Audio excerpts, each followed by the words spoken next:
Hello and welcome to the WriteCome.com podcast, where we help you to make money from your words. Each episode will be sharing tips, tricks, and strategies you can use to make more money from your writing, publishing, and marketing to your fans and audience. Let's get started with your host, Barry J. McDonald.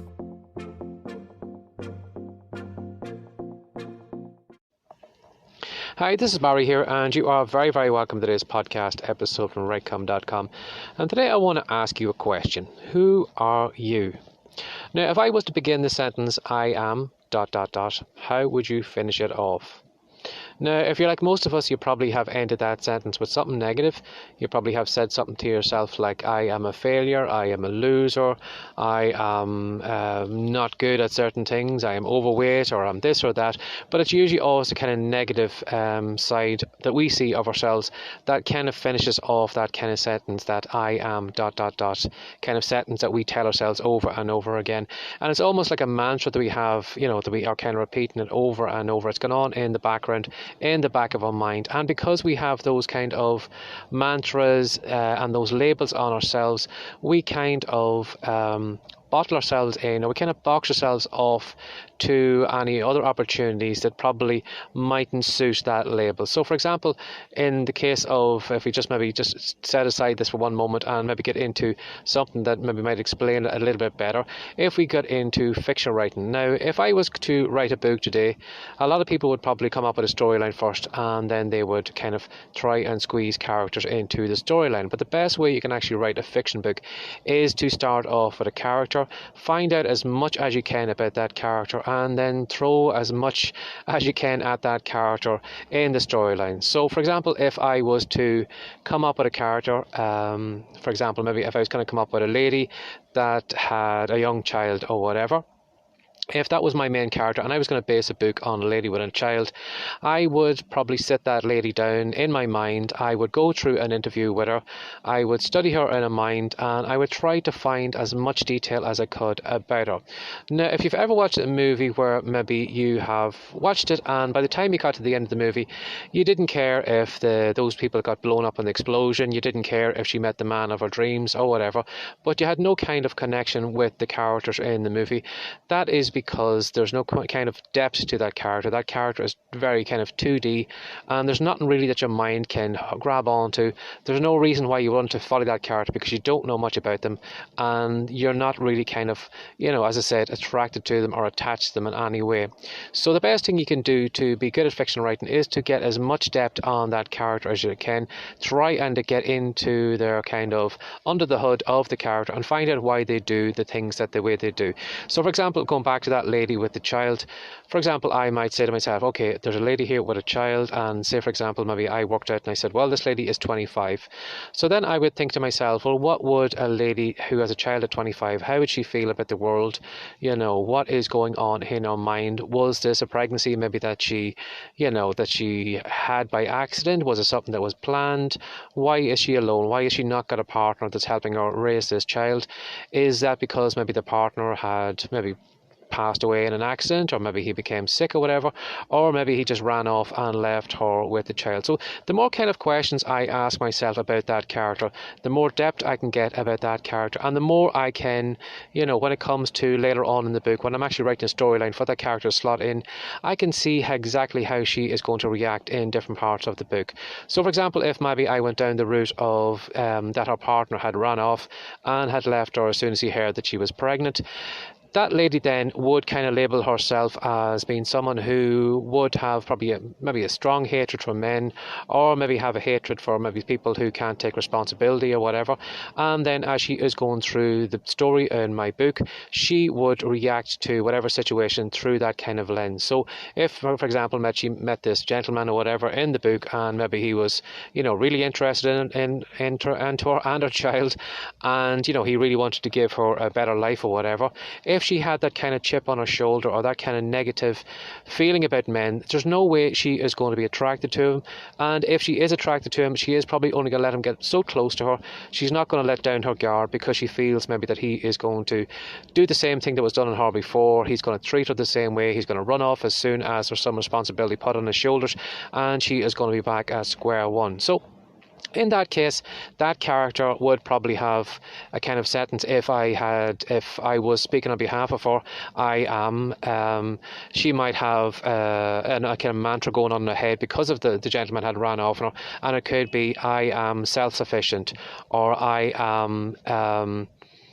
Let me see. What else could she think? I am self-sufficient.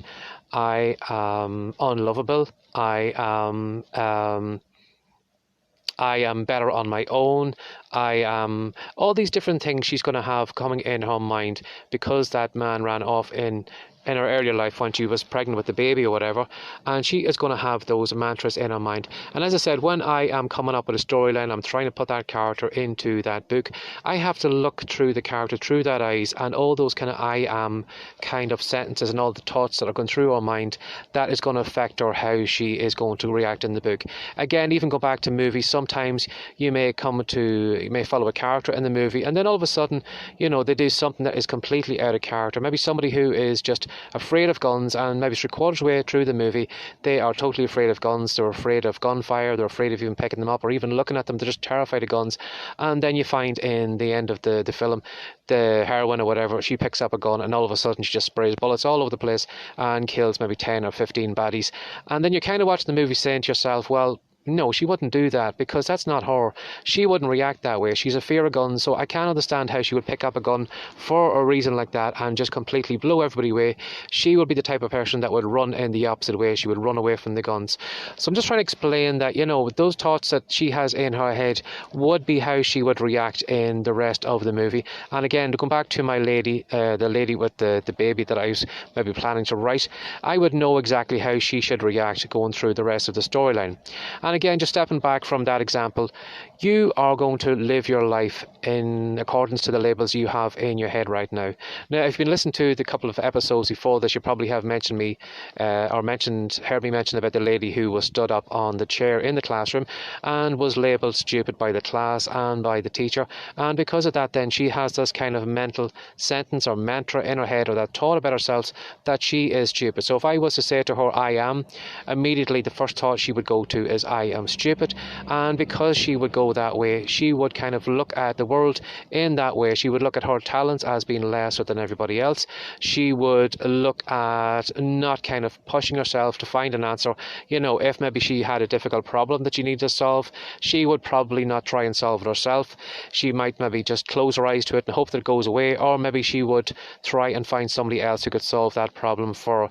But she would go round with that kind of thought or that mantra in her head, I am stupid, and then she would live her life accordingly. She would have those mental blinkers on her mind, and all the kind of opportunities that were outside those blinkers, she wouldn't see them because she has those kind of mental blinkers on her mind. And you and I at the moment are the exact same as the characters in the books, the characters in the movies, who have all that kind of mental baggage in their eyes. You are going to live out your life depending on the kind of I am sentences that are in your head right now. So as I said, as at the start of the episode here, if I was to ask you who you are, and if I was to say, maybe start the sentence off saying, I am ... how would you finish it off? What would you put after that? So maybe if you want to get a pen and paper, sometimes you probably know the first kind of couple of ones that probably always come to mind all the time, in that I am stupid, I am dumb, I'm a failure, I'm this, I'm that. But you will find sometimes when you actually dig a little bit deeper, if you get that pen and paper and not give yourself, let your brain off with the first couple of examples you get, just kind of dig a little bit deeper and just have a look at what kind of thoughts are kind of bouncing around in your head right now. And you maybe just kind of, when you have them out in paper, sometimes it does really make a difference in that they're kind of out of your head, and you can actually kind of stand back from them because they're on paper, and you can kind of look at them from a different angle, and then kind of maybe just think to yourself, how can I expect to have a better life if I have this I am thought going running in my mind? How is this thought limiting me? How is it turning me off to opportunities? How is it making me do the wrong things in my business? How is it making me maybe give up too soon? How is it making me maybe jump from one opportunity me to another? How is it making me, all those different things. And it's all going to be through those I am thoughts that are through your mind. So that could be a little bit of homework today if you want to try it out, or if you just want to kind of think about what I'm actually discussing in this episode today. If I was to ask you today, I am what? How would you finish that question off? Because the way you are living your life right now, it's not going to change if you still see yourself the same way now in that I am sentences now. If you are telling yourself the exact same things in 5 or 10 years from now, you are still going to be putting the limits on your life. You're going to be not going to see opportunities. You're not going to take up challenges and all those things in accordance to the I am thoughts that are going through your mind. So give that some thought today. As I said, if you want to do maybe a little bit of a homework, if you want to go a little bit deeper, just see what is bouncing around in your head right now, and keep in mind that those things, if you don't change them at all, those are going to be kind of mental blinkers. They're going to be like the character in the fiction book. You are going to live out your life according to those kind of mantras and those kind of negative talk in your head. So I hope I've helped somebody out today. If I have, it would if you want to reach out to me, if you want to ask me a question, or if you'd like to maybe give me a comment and let me know what you think of the last couple of podcast episodes, I would really, really appreciate it. So as always, if you'd like to reach out to me, you can send an email to barryjmcdonald@gmail.com, or if you want to know what I'm doing right now, if you want to go over to Writecome, you can either find it on the web or you can find it on Facebook. If you go to Writecome, that's WRITECOME.com, or if you want to do a search in Google, you'll find plenty of content all over the web, and if you want to do that, I would much appreciate it. So as always, thanks for sharing your time again today. Take care, have a great day. Bye-bye. Thanks for joining us today. If you'd like more from the Writecome.com podcast, be sure to subscribe now for more tips, tricks, and ideas you can use to make more money from your words. See you in the next episode.